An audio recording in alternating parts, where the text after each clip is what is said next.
are now entering the horror sanctum.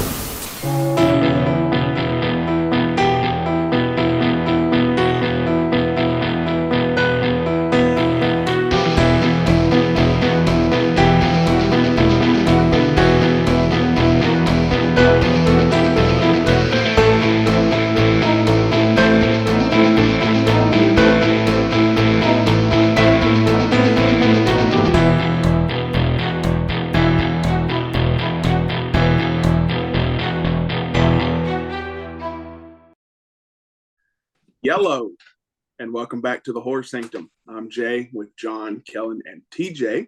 And yes, you are right. I did say yellow. But why did you say yellow, Jay? Why? And well, I'll tell you. It's a segue into this week's episode. Yellow in Italian is giallo, and we are going to talk about our first giallo film of this podcast existence. And of course, I'm talking about Dario Argento's directorial debut, 1970s, The Bird with the Crystal Plumage. Synopsis: an American writer's in Rome. He attempts to unmask a serial killer after he witnesses an attempted murder. And now the killer seems to be hunting him and his girlfriend. This was one of John's picks. So, John, we're going to start off with you. Yeah, so I didn't see this movie until the first Dario Argento film I saw was probably Suspiria, like a lot of people. I found this movie around 2020, bought it, really loved it the first time. Just thought it was incredible. And then this second time watching it, I have like a similar perspective, but just a little more evened out, I think, over time. It is Dario's first film.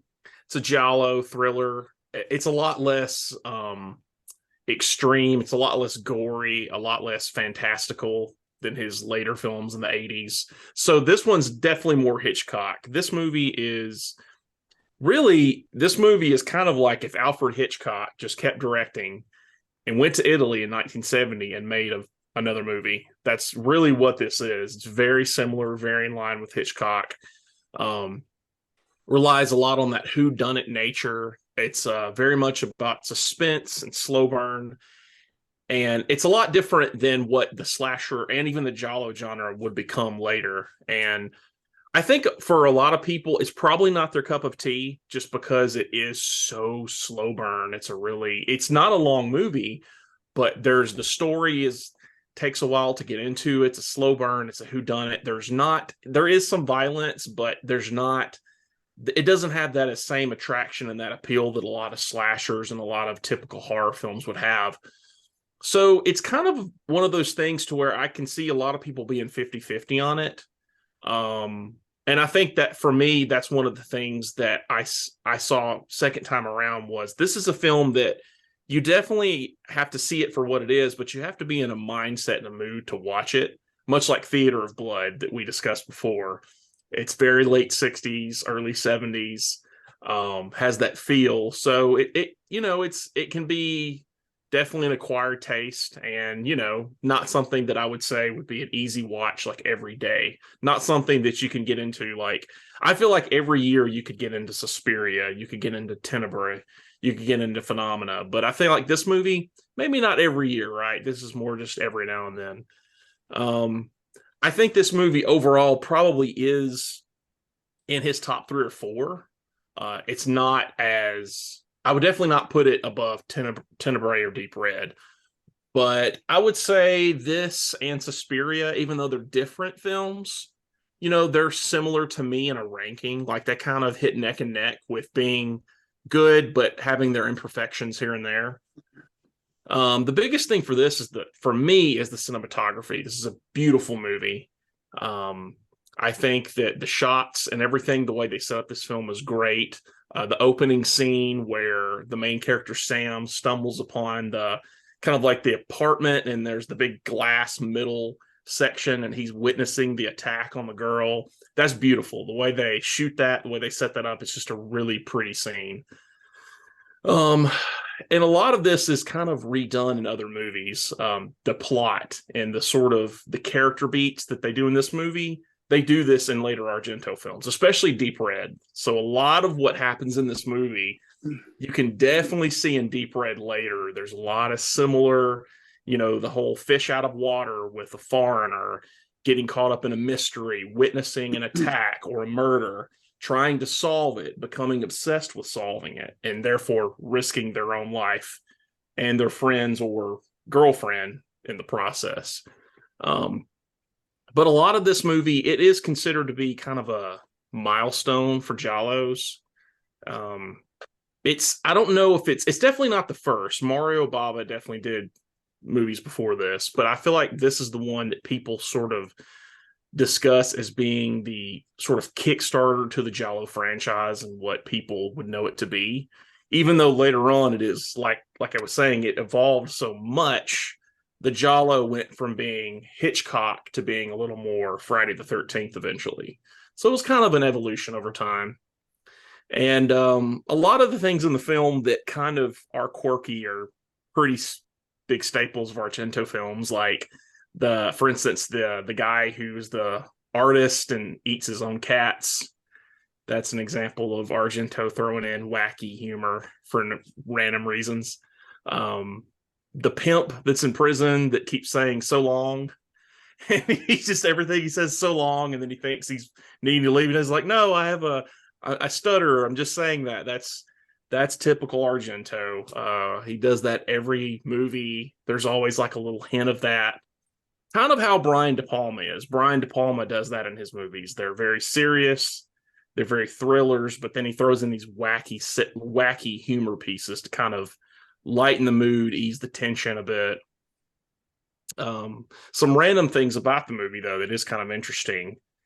The guy who is in the yellow jacket, the boxing club jacket, the hitman that's shooting at Sam and his girlfriend, and they run into the club. Well, he runs into the club, and then the guy goes after him. That is actually Barlow from Salem's Lot. So probably 8, maybe 9 years before Salem's Lot, but that's probably the movie that most people recognize him from. The script to this movie was written in apparently 5 days. I didn't know that. Pretty short. And there is an interesting fact about the camera. So at the end, when there is the spoiler, when there's a struggle with the husband in the apartment complex, Sam and the cops go up. He's hanging off the ledge. He falls. The way they achieved that is they actually took the camera and dropped it down the sidewalk and broke it. They just broke the camera and took the footage out and kept it. So that was how they did that. Yeah, it was very odd. Very unique way of doing it. But yeah, I think it's a really unique film. I think it really started the genre in a great way, in the Giallo genre. My biggest criticism of this movie, I would say, is it's just one of those things to where, because it's in the late 60s, early 70s, it's older. It's you have to be in the mood to watch it. It doesn't really hold up as well as some of the other Argento films. And I feel like the ending is just way too anticlimactic.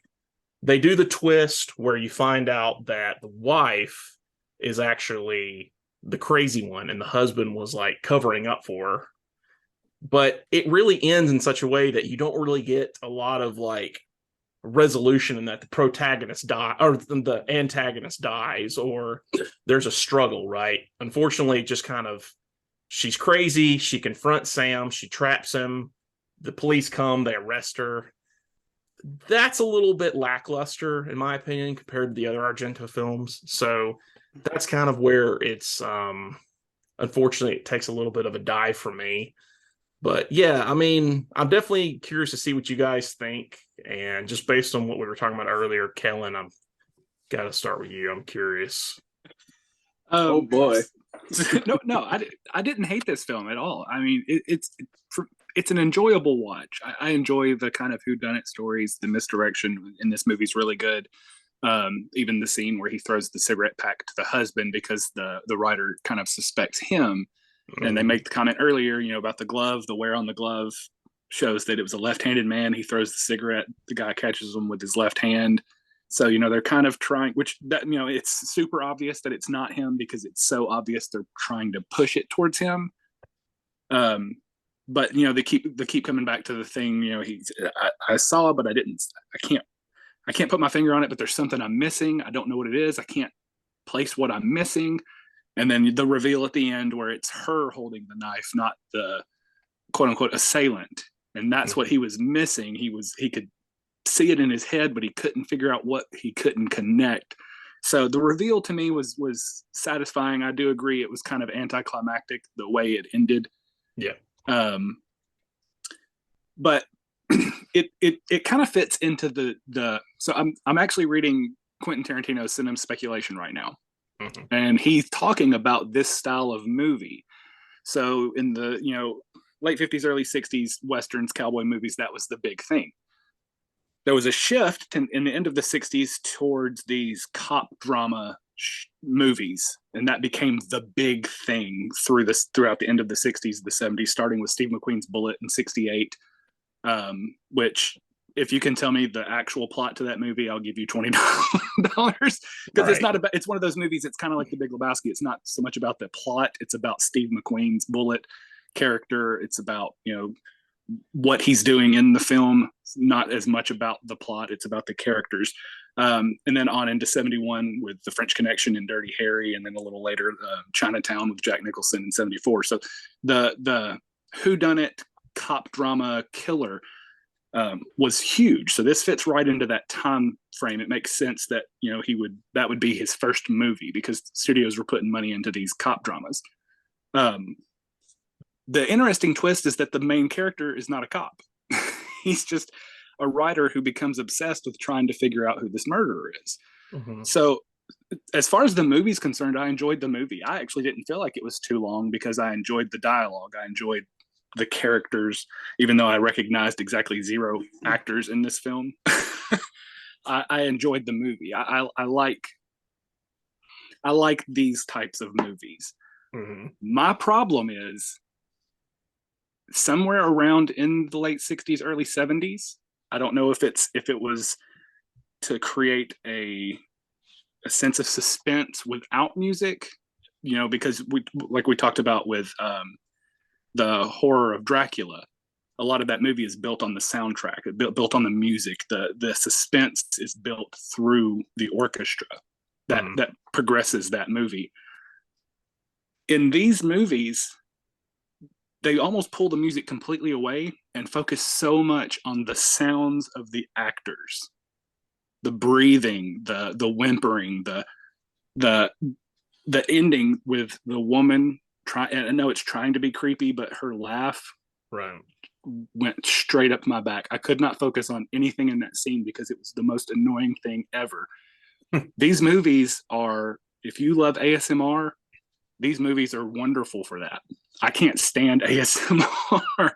I hate having somebody whisper in my ear, and that's what all of this sounds like. You son of a, that's what all of this sounds like to me, and it drives me crazy in these films because, like I said, the best movies, if you think through the history of cinema, the best movies also typically have the best soundtrack. The music is almost another character in the film. And in these movies in the 70s, they took that away. And like I said, I don't know if it was they were trying to make you feel more in the scene, if they were trying to build the suspense by making it seem more intense by you're no longer hearing anything, you're just hearing what's going on in the room. But it's awful. I hate it so much. And it pulls me out of these films, and I think, and that may be part of the reason that some of these aren't as well regarded, as Bullet, Dirty Harry, some of the quote unquote classic of this genre of the whodunit cop thrillers. And I don't know why that was their decision, but that's the only thing that I can really say as far as, the things John said. I agree with the anticlimactic ending, but I want to be immersed in a movie, and it pulls me out when that stuff starts happening. And it just, like I said, it crawls up my back, and it makes me uncomfortable, and I just can't get into the movie anymore. So, that being said, it's a good movie. It's a good story. It's a good it's a fun time. It didn't feel as long, as maybe for other people that don't enjoy, the intimacy of some dialogue moments. But yeah, I actually did enjoy the movie, aside from the ASI torture that that was throughout the film. So, TJ, you're a classic movie guy. Yes, I actually watched this movie like 20 years ago and used to have like the single disc DVD, and I think I had a 2-disc special edition. I currently own the Arrow Blu-ray, which is a great disc and highly recommended. I rewatched it a few days back, just before I went out of power for like 3 days, so I just got it in, thankfully. But I think everything John said's pretty on point. I do think this is one of Argento's best. It was his directorial debut. Argento actually never wanted to be a director. He actually got his start in screenwriting, and actually has a story credit on Once Upon a Time in the West, which was a early Italian spaghetti Western with Charles Bronson. One of the more epic ones. I put that movie on par with the Man with No Name trilogy, and specifically The Good, the Bad, and the Ugly, which is the more epic length one. And that's really how he was making his living for a number of years, was screenwriting and story development. His dad was involved in the Italian film industry, so he kind of got grandfathered into it, but never saw himself as a director. In fact, I believe he tried to get somebody else to direct this film that he wrote, before I think financing kind of fell through, and he realized that the best way to keep it on the cheap and still make it was just to direct it himself. So without financing falling through, we might not have the classics of the 70s and 80s genre films of Argento. So that's an interesting point. Jay kind of alluded to it earlier. This is this genre of film that kind of developed with Mario Bava. A lot of people credit there's, as with any first in any genre, a lot of there's debate, but I would say the majority of people kind of land on, as well as Mario Bava's Kill Baby Kill, as being one of the first giallo films, is what these are called, which is basically it's like a combination of it's like a pre-slasher mixed with a detective pulpy crime thriller. All these things usually have women as the femme fatale kind of roles. There's always twists and turns involved in the plots. And the reason they were called giallo is because they're all based typically on books that would be the pulpy crime fiction novels of the 50s and really the era before when these movies come out. And they were all yellow covers, so they'd get your attention because they'd sell them in the airports and in the newsstands, and they'd even have little one-sheet printouts of all the different yellow covers of the things that are out to get people's attention. It was a marketing ploy, kind of like the reason taxi cabs are yellow, is to get your attention and say, "Hey, this is what's out now."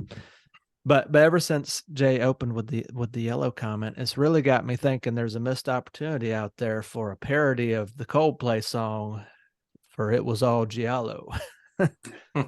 That's waiting to happen. If it hadn't happened yet, it's a missed opportunity. That's where we come in. Stuff like that. Right. We got to make that happen, Jay. But I do like this film, but like John said, it's not one I revisit super often, even though I think it's probably a top 5 Argento film, if not a top 3. That's debatable, depending on if you like more of his later supernatural stuff or more of his earlier giallo stuff. But in terms of the cinematography, the direction, and everything, to be his first film out of the gate, you can obviously see the Hitchcock influence. I mean, just like Brian De Palma, was a student of Hitchcock. Dario Argento was basically the Italian Brian De Palma, who was 1 degree removed from Hitchcock. And you can tell a lot of that in his style of filmmaking. Everything he does in the 70s has drips of that, and early 80s, like with Tenebrae, and some of his last kind of bridging the gap of giallo into more supernatural horror. I do think I like, overall as a film, I think Deep Red and Tenebrae are better giallos. But there is a certain charm to this film. I think the cinematography is actually better in this film than in those films overall. So this film was based on a 1958 novel called The Screaming Mimi, which had actually been adapted twice in the late 50s and early 60s. In 1958, it actually was adapted as The Screaming Mimi. I believe it was a European film. I don't know if it was Italian or British. But that actually, a little bit of trivia, had the first shower knife attack scene ever filmed 2 years before Psycho, but it was an outdoor shower at a beach where a psycho was coming up on a woman. So that's what that film is kind of infamous now for. As by all accounts, I've never seen it, but by all accounts, it's pretty pulpy, even more so than this film. So not remarkable. Most of the giallo films of Argento and Fulci and Bava take a lot of liberties with the novels that they're kind of based on.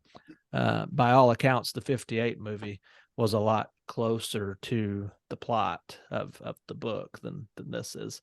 It's more of a starting point for the films. And something that Argento probably does more than any of the other famous giallo directors is he really makes the women characters the stronger, even if they're not the one that they're usually not the one that you see as the audience, kind of their perspective through most of the movie. It's usually a male protagonist, but usually the most interesting characters are the women. And specifically, something that Argento does is he goes out of his way to make particularly the male protagonist kind of useless and impotent and just not very helpful. They usually bumble their way through the films, and then by the end, they hadn't figured it out until it's right in front of them, and they learn the twist when we do, because we're kind of seeing through their perspective. So they're never ahead of the plot, because we're never supposed to be ahead of the plot. Mm-hmm. So the antagonists are always 5 steps ahead, just by virtue of the way that the plot is kind of structured. In this film in particular, the main guy, like, they really hammer it hard, because they keep going to that first opening scene where he's just caught in between the glass. He's not strong enough to break the glass. And he kind of, he could have got through if he hadn't have just stuck there not knowing what to do and then got locked in the glass. Mm-hmm. So, and then he just has to watch while this woman's, by all accounts, we think is bleeding to death. And then they really milk that scene with the people coming by and him trying to knock and tell him what's going on, but they can't really hear him. Then the cops come, and then eventually he just kind of slumps down and realizes, well, there's nothing I can do here, so I'm just hanging out here on the floor until y'all can save me and save this lady. And then at the end, when it is revealed that the lady was actually the one killing everybody, then she throws a big giant wall on top of him and is just taunting him, like he's totally useless there at the end. I mean, if he's not saved, then he's not rescuing anybody or saving the day. And that's kind of a thing that Argento really plays with, is flipping that strong male protagonist. Did he see his girlfriend in the floor at any point?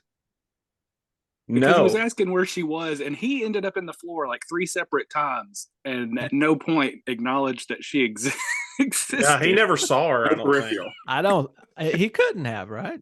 Mm-mm. I mean, she was right there. I mean, he was face to face with her at one point when he fell.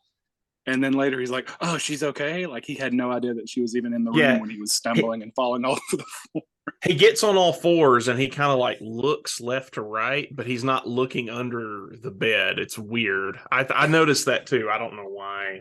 Yeah, it's weird. But that just further illustrates the total impotence and cutting the legs out from under the male protagonist. It's like he's going in to, figure it out, but he's not saving anybody. Hopefully you got a good detective behind you to save the day, which this is something that is different in most, not only Argento, but most Giallo films, is usually the detective is very incidental, or detectives, they might come in at the end to kind of tie up the loose ends and arrest or pick up the pieces of the dead bodies or whatever. But in this film,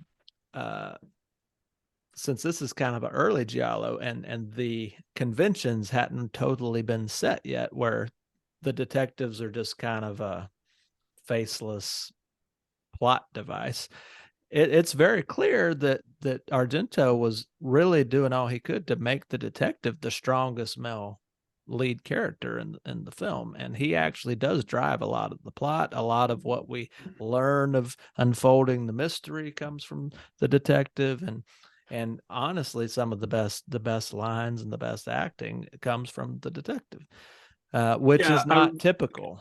Yeah, when he said when they did the lineup, and instead of saying bring in the perps, he said bring in the perverts. Yeah, that's the best line in the movie. Out loud.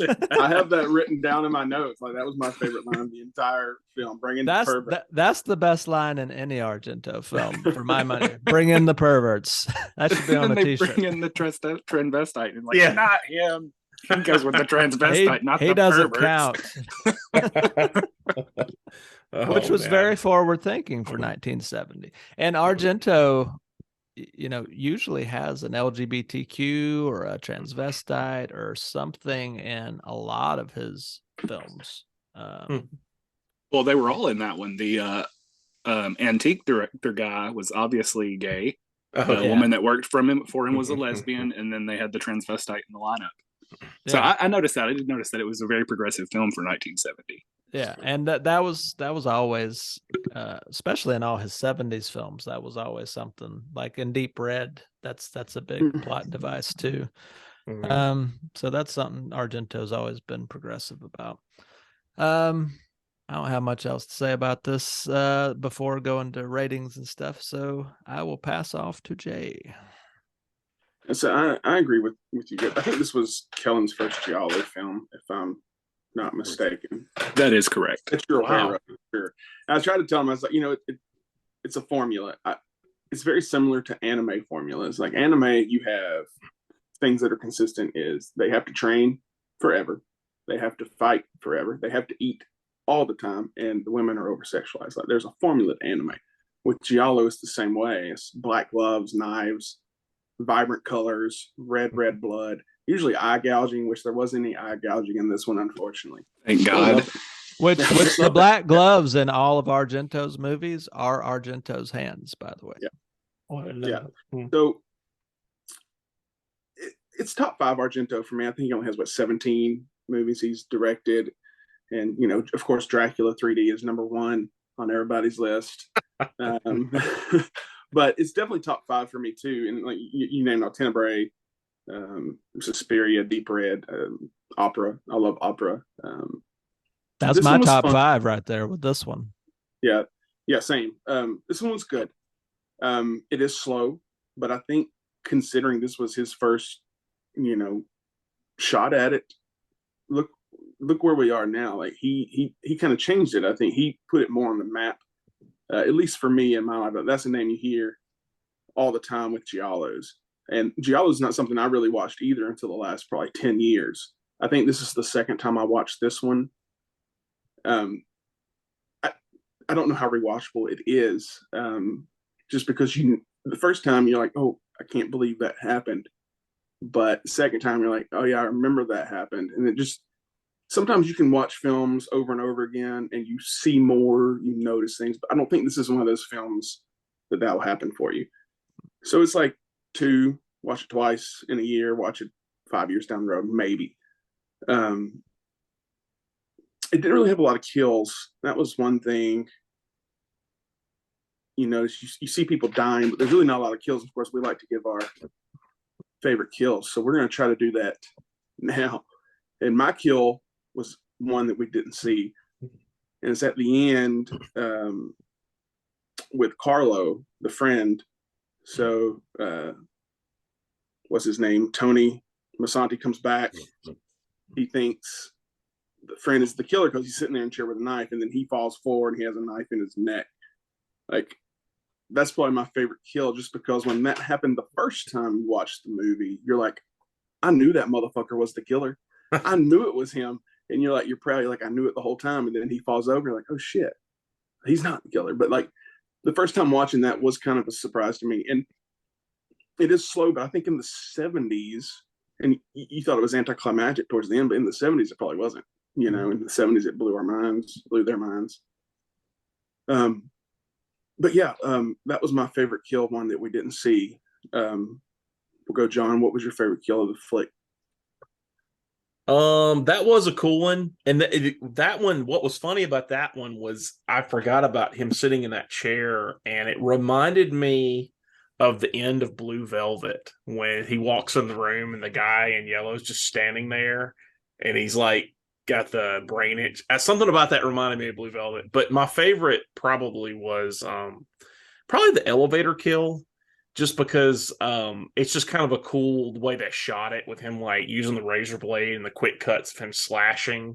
You don't see a ton, but that's probably what I'd go for.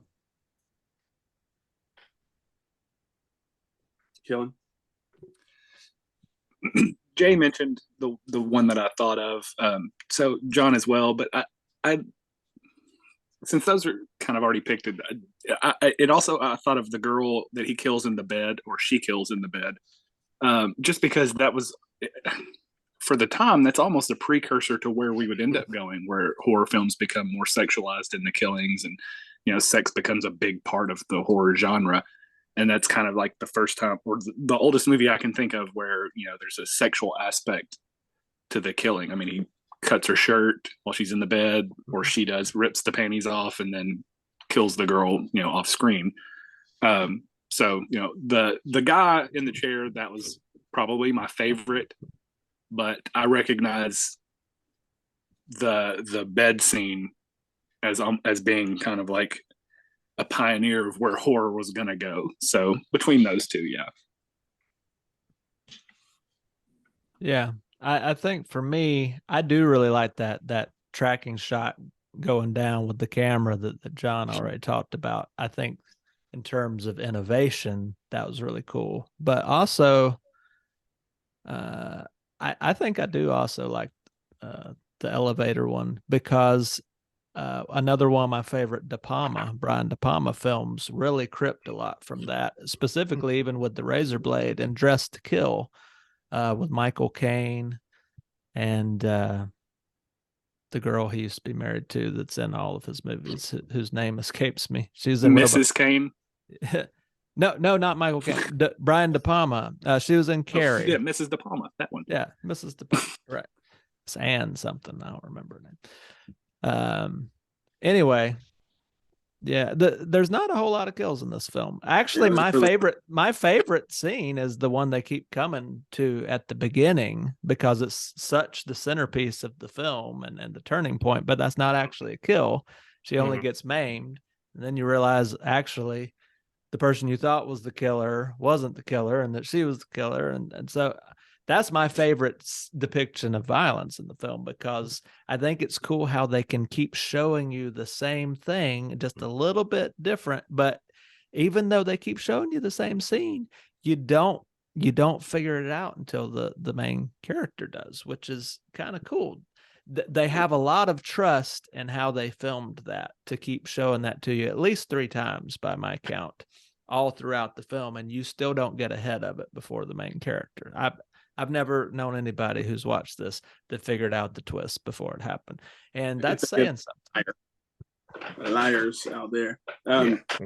Before we get to our ratings, one more thing is, after watching it today, the pimp in prison, I can only see Steve Buscemi's character from Mr. Deeds. That's all I see when I see that scene. That's great. All right, so again, top 5 Argento for me. I think it's Deep Red, Suspiria, Opera, Tenebrae, and then Bird. This one is probably 5th, but it's just the rewatchability for me is what really gives it this route. I just give it a 3 just for that. I love it. I love Argento, but the things I use to factor into ratings, I think it would just leave me with a 3 for this one. John? I think first time it would have been higher. Now, in hindsight, I would say overall it's going to be a 4 out of 5. I think it's a really good film. I think the things that it doesn't have the story of the Deep Red has, and I think it doesn't have the shock, the intensity, and the score of Tenebrae. I think it's definitely inferior to those films. So I would say 4 out of 5. It's definitely my top 5, but I don't know. I mean, it's right there with Suspiria, maybe even below it. So yeah, when Argento met Goblin, that was a game changer. Yeah, too. This film is sure. like big time. All right, Kellen. Yeah, it's like I said, it's not a bad movie. It's a fun watch. Like everyone else has said, probably doesn't have a whole lot of rewatchability. It's kind of like The Sixth Sense. Once you know the twist, I mean, you can maybe rewatch it to see if you notice the knife was in her hand at the beginning. But it's probably not a movie that I'll ever watch again unless somebody else is like, "Oh, do you want to watch this?" Which I doubt is going to happen. So I mean, on a 5 scale, I think 2.5 is a fair rating. It's not, and I only say that because every single one of y'all have named 3 other films that he has made, and I need room to grow as we go down the Giallo journey. So I think a solid, 50% rating. They do get better. Like I told you which one to watch. Like I fully expect you to. Yeah, I'm not giving it a 2.5 because I didn't like it. I'm giving it a 2.5 because just listening to y'all, I know there's going to be, room to grow, and I don't want it to be like, oh, this is a solid 3.5, and then the next one's like a 4, and it's like, oh, it's just a little better. I'm giving myself a little play. I'm playing it safe. Yeah, that's smart. I think it says a lot about Argento's trajectory of his career that both myself, Jay, and John probably have the same top 5. Like, he's a guy that has a top 5. Where we would rank those is probably different, but between all of us. My hot take is I actually like Tenebrae better than Deep Red, even though I recognize Deep Red's a better film. I rewatched Tenebrae more than probably any Argento film, just because it's campier and I like it. But the first time I watched this and was really surprised by the reveal, I would have gave it a 4 out of 5. But I've probably seen this film like 5 times now over the years, and it's not one I revisit a lot. But I'd probably give it a solid 3.5. It's not as good after the first watch, and that speaks to the quality. I do think if the Goblin soundtrack had been on this, it's a solid 4. Yeah, it changes the game completely. Yeah, for sure. So that's 3.25. We'll call it 350. That's fair. 3.5, not 350. So that's going to do it for this episode. Be sure to follow us on Instagram. You can come join the church group on Facebook. Subscribe to the YouTubes and subscribe to us wherever you're listening to us now. That would be swell. Tell your friends about it. Sharing's caring. Get the word out. We would appreciate that. We'll be back next week with a fun episode where we sat down and talked to Lindsay Crane. It's probably not a name you're familiar with, but you should be. She was in film Book of Monsters, which was great. Zombolocalypse, which was good, and Troma's newest movie that actually just went to theaters last month, Eating Miss Campbell. She's been in a few more things, but those are like her big 3. She's adorable. So come back for that one, especially on YouTube. Thank us later. But that's going to do it for this episode. So long. I'm Jay with Johnny, Keelan, and Tej. And until next time, Keep it spooky.